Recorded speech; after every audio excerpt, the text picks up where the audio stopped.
Now we're going to go through the Asian markets in more detail and more, and just as important, looking at what is happening with the Chinese 5-year plan. What did the Congress say? What is happening within some of the other key markets, specifically in the Asian theater? So just to remember from the last segment when we talked about what happened with EM local debt sell-off, how that's really accelerated, but more importantly at the India level as that pressure continues to mount. And again, they are looking to increase stimulus. They've increased their fiscal budget, but they still have to go out and borrow money. So as that price comes in, we have to think about what does inflation look like and what can they do to mitigate against some of those inflationary pressures to try to keep some of this fiscal spending intact.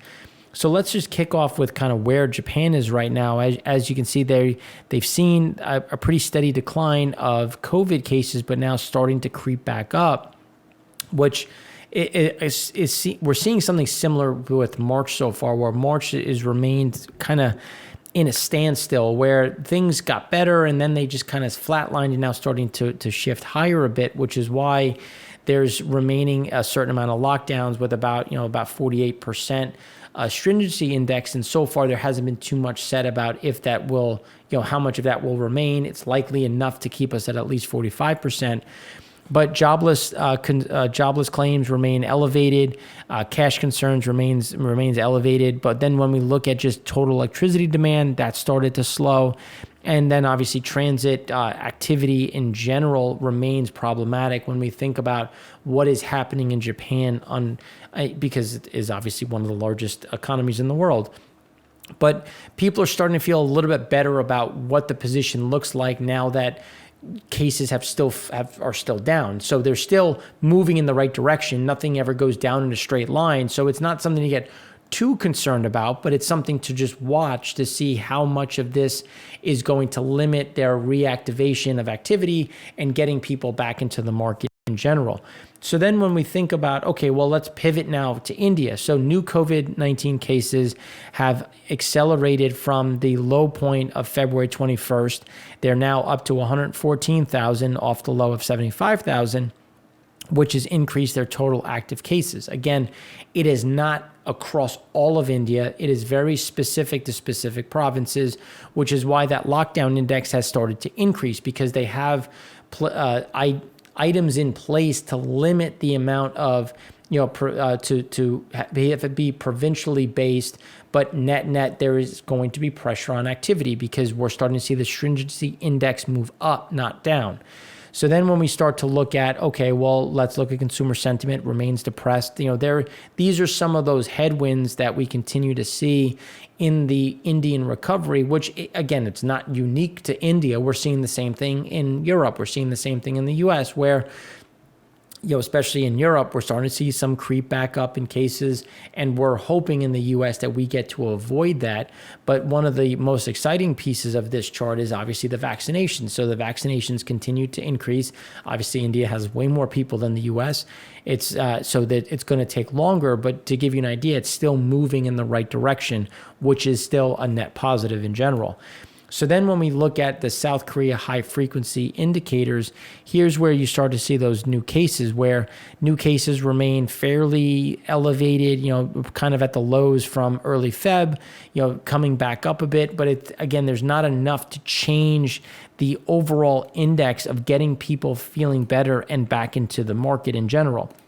So when you think about, or at least look at where this sits at the moment, you can see power demand is kind of in the same holding pattern, with a lot of just activity just flatlined. And that's where we continue to see the problem of the Asian market, where a lot of things are just holding steady. There's not too much going in one direction or the other, which is why we continue to think about, what is this going to look like on the recovery side, because things remain slow. And then when we look at the US 10-year and the India 10-year, because India is going to be a big driver to this growth. When you look at the estimates for global GDP, China, India are big factors within that.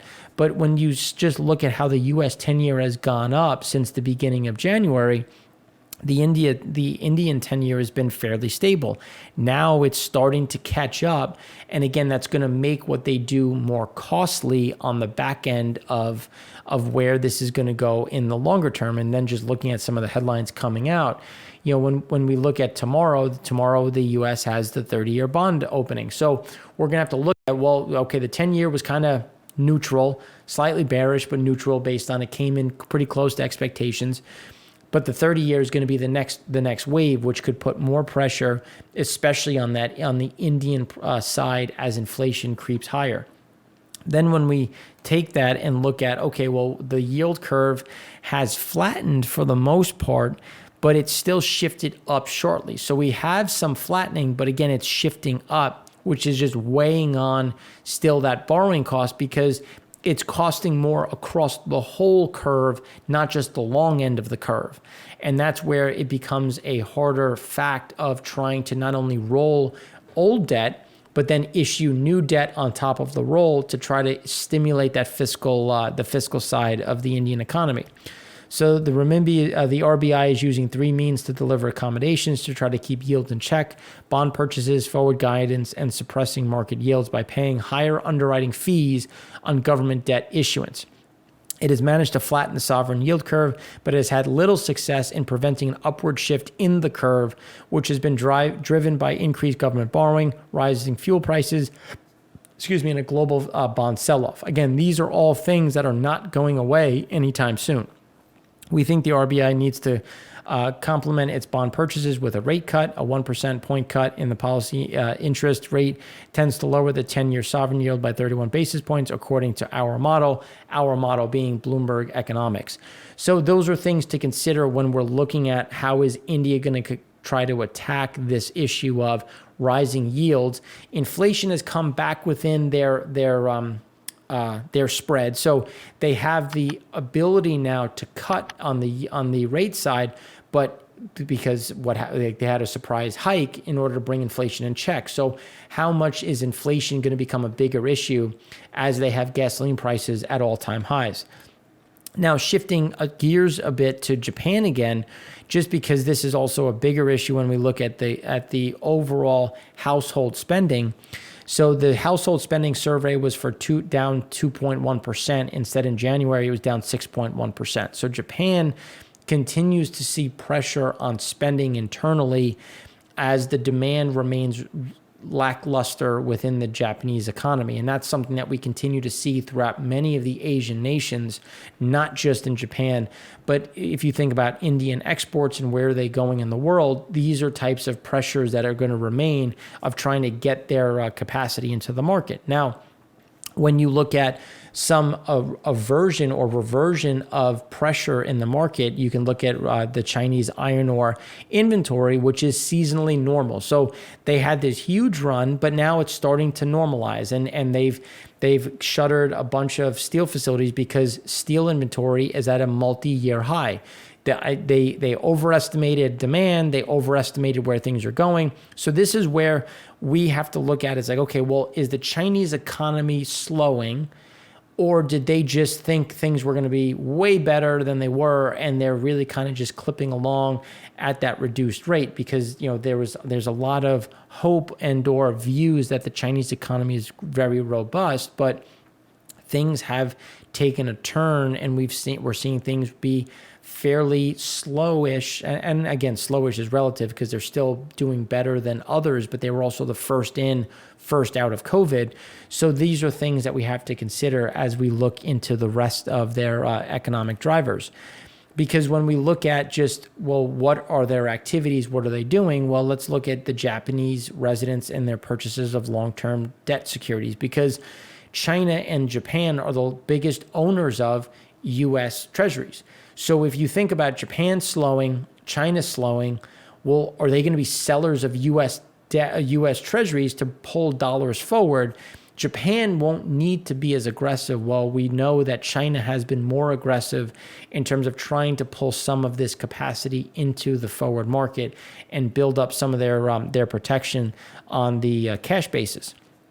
And this is the underarching problem of what is happening in China. So it's important to appreciate because obviously there's records, and we have to look at what trade slowing in 2021. So exports dropped from a record high at the end of 2020 in terms of where things sit, and then the trade balance started to come down. Now, we did get a huge spike because of Lunar New Year. The comps were very easy given where we are in terms of, obviously Chinese trade, because this is when we had that big drop off. So it's important to look at what the record was, but how things have continued to slow down at the Chinese level. And that has really limited the new target. So at the 5-year plan, or at the Chinese Communist Congress, we usually get a target. And there was talk about getting rid of the target, keeping the target. The old guard wanted to keep it. The new guard didn't want it. So there was a compromise. They said above 6%. So 6% is much lower than what the world is expecting. So this could just mean that they're not going to target an aggressive number and try to or make it up as they go along. They'll still make it up as they go along. It'll just be made up in maybe less fake numbers. But in all seriousness, when we look at this, so the 2021 target is above 6%. Bloomberg Economics forecast was at 8.2%. IMF is at 8.1. The World Bank is somewhere above 8%. Everybody is mostly in an 8% growth level. So they came out with above 6%, which is 2.2% below where their target is. Not to say that 8.2% is wrong. It's just that is a very low number, which just means that their priorities have changed and they're going to target something a little bit different. Because if you look at where things were in 2018, where they pulled off a lot of stimulus, they came in at a target of 6.5%. If you look at 2016, where they issued a ton of stimulus at the back half of it, it came in at 6.5 to 7% was their range. So 8% looks very difficult, and when obviously normalizing it for the base effect, to achieve given where some of these hurdles sit, where they shutting down rebar, shutting down steel facilities, record amounts or near record amounts of steel that is sitting in storage. These are things that are going to have to be weighed of.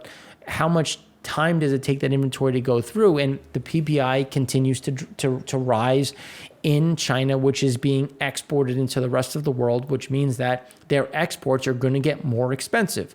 So if their exports get more expensive, are other people going to be cheaper, or are we just going to have to pony up and pay more for stuff, which again is going to weigh on how much people can actually purchase, especially with the US dollar sitting at 91, 80, 85, 92.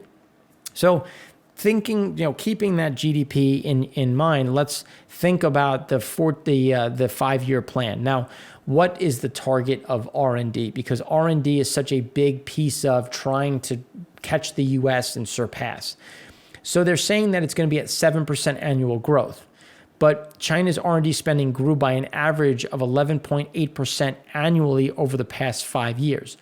So are they going to get more targeted? Are they going to try to shrink? And this comes down to mitigating or limiting, trying to take some of this liquidity out of the market and getting more serious on getting debt and liquidity under control and not stimulate. Now, they say this, that they might panic and throw money back into the market, but these are going to be things to watch because spending is going to be a big key, because it looks like they're trying to pull back, which may make that 6% or 6.5% a more realistic number. So China has been consistently missing its R&D spending targets for the last 4 years. Policymakers are finally being realistic. So if you think about where things are, it maybe they just overshoot to the upside. 7% annual growth is a starting point, but they're going to drive it higher. Now, they also want to see state-owned facilities do more. And what does that mean? That means setting up a new KPI system that incentivizes state-owned entities to invest in R&D and returning central SOE's R&D spending to outpace the national average. So they want state-owned entities to drive essentially that, again, moving away from the private enterprise, moving away from some of these other entrepreneurs that are in there, which should be a signal to be concerned if you're an international corporation operating in China. The lower R&D target is struggling for business. Corporate profits are a major source of R&D. The lower target means Beijing is very optimistic about company profit. Isn't very this is important because it's a big not. Beijing isn't very optimistic about company profitability over the next 5 years. That's something to just, again, think about when we're looking at oil demand growth in general from China. The document, then we look at, okay, well, what about antitrust? So when you think about antitrust, there's different competition. So preserving an orderly market environment requires clamping down on anti-competitive practices. Preventing a widening income gap necessitates challenging the unfettered accumulation of wealth by big tech. Alibaba, Ma, these are things that we have to look at when we consider what are they going to do. So when they frame it as an anti-monopoly level to attack income equality, we have to look at, well, what is that? Are you going to break them up? Is there going to be a redistribution of wealth? So then the question is how to bring tech platforms back under their control, which is why that R&D back at the SOE level is, again, that shift away from the entrepreneurs, these private enterprises back into the SOE level. So big tech obviously remains a target after the 14th five-year plan, and it's making it clear that antitrust campaign isn't just about tech platforms as they're looking to broaden out that anti-monopoly push into the broader market. But what does this mean? So let's look at rising R&D spending over time. So China's R&D spending hit a record high at 2.4% of GDP. So everything that we've seen of exports going down, exports have come under pressure, and what their expectations are, it's only expected to be at 14 to 15% of GDP. There's a cut in spending on R&D, which is going to, again, shrink some of that GDP capacity. So what is GDP going to really look like at the back end of this? And is 8% now too high for some of these models? So China's total expenditures on R&D rose 10.3% from a year ago to 2.44 trillion yuan, or 378 billion. It's the slowest incremental growth in 5 years and down from 12.5% in 2019. So we're getting that natural move down as we've seen money get pulled out of some of these tech startups. China's top leadership is set to detail additional measures to support self-reliance in technology and innovation, because the ruling Communist Party will also announce economic and other policy targets for the next 5 years and through the year 2035, because they want to be more self-sustained. So they want to be more self-sustained, but they want to cut R&D because they're concerned about overheating or the amount of debt in the market. Again, Chinese debt is a big problem, even though people like to say, or individuals like to point out, that it's internal versus external. They clearly see this as a big overarching problem. So how big is it versus what do we know? So when we say Lee is focused on this year, several key items: national security, which we talked about in segment 1, we'll talk about again; scientific and technological innovation; public health and people's livelihoods; biosafety and biosecurity. That's shocking, can't believe why; ecological conservation; risk management; foreign affairs. Now, notice how national security came first, then at the very end, foreign affairs.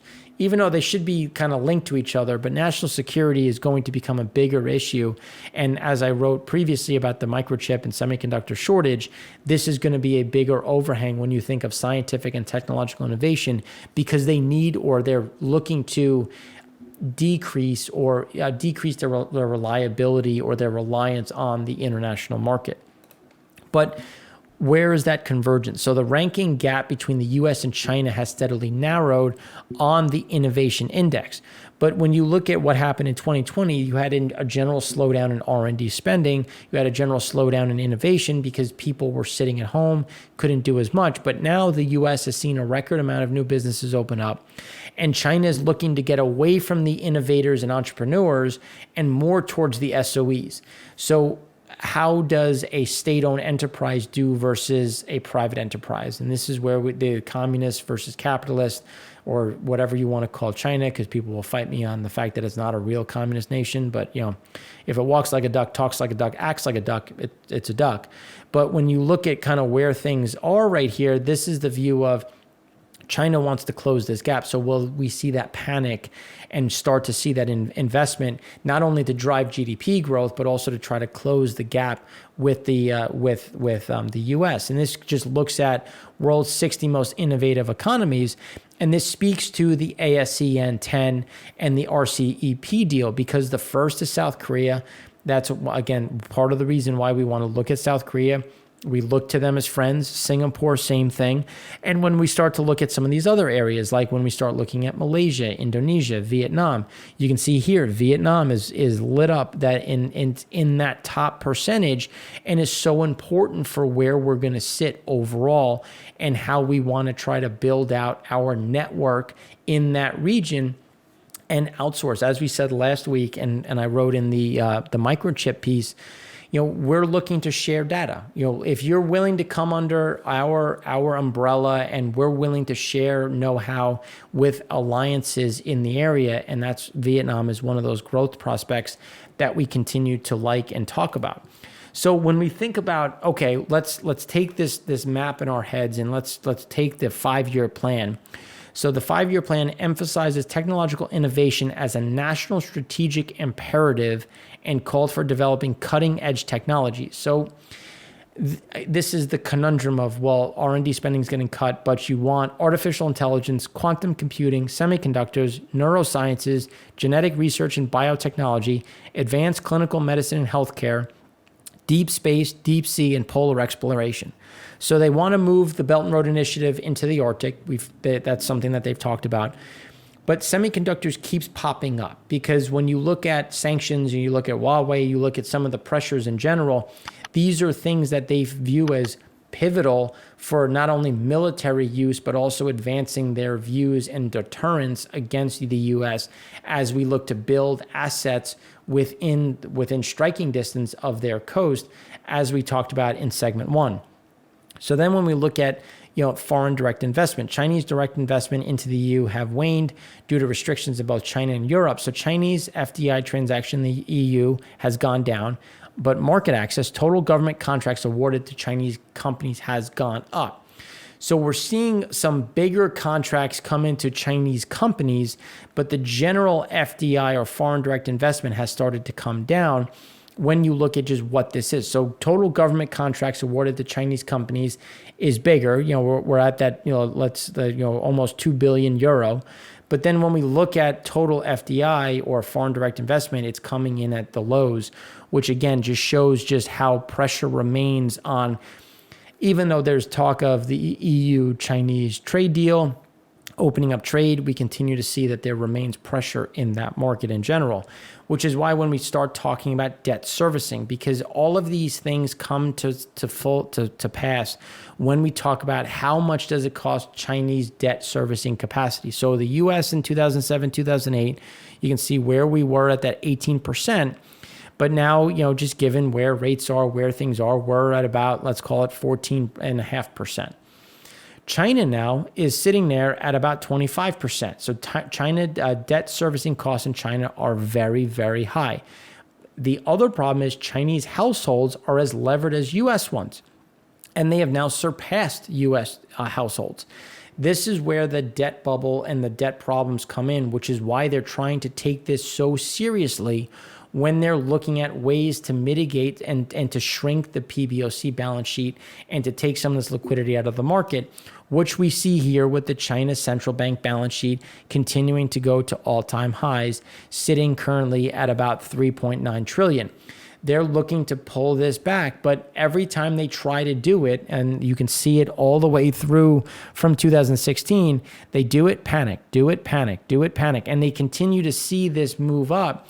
It's obviously a steady grind higher, but they continue to panic and then push money and liquidity back into the market, which again is creating this net issue effect, which is why when you think about what they're trying to do as the U.S. pushes new assets into the market. As we talked about before, the potential for new U.S. facilities in the region. You have foreign bases hosting U.S. forces. We continue to kind of tighten the noose on this area, and it's because they're trying to push us off of off of their coast, limiting the effectiveness out of our carrier fleet. And this is why we have to be cognizant of what should be invested in and how should we go about, because if we want Vietnam and some of these other countries to be a part of our influence, having some more aggressive missile deterrence is not exactly a bad thing to have. But think about how it looks on a Chinese side, to take it from both sides. I'm trying to provide, I obviously have my own views, but you have to think about how is China going to interpret that? And again, this is why you want to come from a point of strength versus weakness when you go into these different negotiations. So the IMF estimates, again, this is coming back to what are the expectations. So you can see the special construction, government guide, funding spending, finance infrastructure, definition of general deficits. So the deficit increased in China from 2019 into 2020, and now the deficit was down to 18%. They're trying to shrink that. They can't keep doing this because their debt service is going up. There's issues on what their growth is going to look like. There's continuous concern on what their demand and structure is going to be, which is why I continue to be concerned on their growth profile. And then China depends on semiconductor equipment from the U.S. and its allies. So why do they want it to diversify? Well, because they still require Japan, U.S., Korea as the lion's share of their capacity. And you really can't get away from that. You can't go into this epic trade war with the largest amount of your most important pieces still coming from, people that you're having more and more pressure with on that side of geopolitical strife. So when we think about, thinking about what that looks like, and foreign investment is welcome and advanced manufacturing. So even though they're trying to limit growth, they're trying to do different things, they are still want advanced manufacturing, new and high technologies, energy conservation, environmental protection. The NDRC said it will begin conducting national security reviews of foreign investments, though. So they want more foreign investment, they want more advanced manufacturing, but they're going to conduct a national security review in 2021. So this is where we continue to see, you're saying one thing, but then you're doing another, but you still need us, but you're going to start to increase pressure on these national companies that are needed to build and diversify a large part of your technological independence. So, and then let's take this to the next GDP side. So an easily achievable 2021 GDP growth target and lack of growth target for the 5-year plan are clear signs that the policymakers are no longer focused on headline growth. And again, this comes to the pass of what is going to happen on the development side, because in 2019, the National Development and Reform Commission kicked off efforts to consolidate existing rules for outbound investment, but the progress has been slow because they're also looking to invest abroad to increase their capacity by utilizing or investing in other areas. So policymakers want domestic companies to be better integrated into key parts of the global supply chain, especially core technologies. One quick way to achieve that is to buy up companies abroad. So we're looking at outbound investment now. So they're mitigating, or they want FDI or foreign direct investment, but they're still looking to increase outbound investment. Again, looking at how is the Belt and Road Initiative coming in, where is this going to go as they look into the international markets. And that's where we start looking at some of the economic reports with PPI driving higher. So let's look at PPI. Here you can see driving up. This will put additional pressure on their exports because prices are only going to continue to go up based on the raw material side of their equation. But when we look at Chinese high-frequency indicators, you can see that pressure remains in the city passengers, in car sales in general. That remains flattish, and the general moves overall still show that China's there, but it's kind of bumping along not at where it was prior to Lunar New Year, but seeing some of this slowdown that's going to be that residual that we continue to see in the market in general, which is why unity is the key factor that we keep hearing Xi talk about. Xi held a meeting, and the unity is the Chinese People's Political Consultative Conference delegates from the medical, health, and education sectors were a very big part of, with the Inner Mongol and other types of semi-autonomous regions, because they're trying to push common prosperity, new development concepts, rural revitalization, environmental protection, and the need to study party history and ideology. He's saying these fringe countries need to study party history, ideology, and accept national and ethnic unity. We've seen that story before, and we know what that looks like. So he went further on to say, enhance the identification of all ethnic groups with the great motherland, the CCP, and socialism with Chinese characteristics. He also referred to practical suggestions. We should popularize the national common language and characters and comprehensively promote the use of national unified textbooks. So think about what this means in terms of bringing these parties together and the ethnic groups that we keep talking about and saying about genocide and what's happening with the Uyghur in Xinjiang. So China's hardline assimilation approach to ethnic minorities will continue to breed resentment rather than conformity. And this is what we were talking about now, shifting back to the economic side. REBAR, and this is just REBAR inventory, is now at a high not seen since 2020 when lockdowns came into place. So again, rebar is used in concrete is used in construction. So there is either a massive overbuild or there is a massive overbuild and a slowdown in demand, and I would say that is most likely both, which is why a fiscal pullback, China shrinks budget deficit target after expansion, so they're trying to get back to what their forecast is based on what we've said. This is still way too low versus what we actually know it to be. And that is why those credit impulses continue to point lower. So higher yields point to lower credit impulses as pressure remains on China to shrink the balance sheet, to shrink their debt level, and to try to get themselves back right-sided, which again is going to limit the amount they can spend on general growth.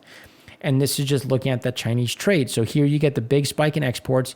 Imports did not carry forward, which is why we continue to talk about the export was kind of that snapback. We had that snapback move, and imports is showing something a bit closer to a little bit slower demand, given they both beat estimates, but imports is indicative of where is this going to go next. And that's why we continue to see that pressure and why we think that those exports will continue to come down and start to be a bit reduced given by price based on where things are and just competition in the market, which is why when China has lower targets, this is just, again, putting it into perspective of where that is. So the IMF is sitting there at about 8%, and this is where their actual target is, again, putting pressure on where this goes.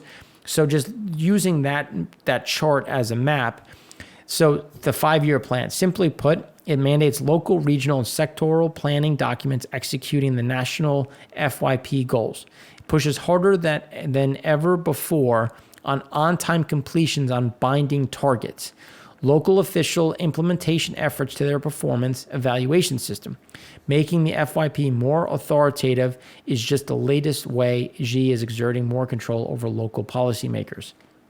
So take that to the next level. So let's say Beijing and Hong Kong. So Beijing believes that trusting PRC loyalists, elites in Hong Kong was the wrong way to deal with uprisings in 2019, and they're going away from that. So now you're seeing,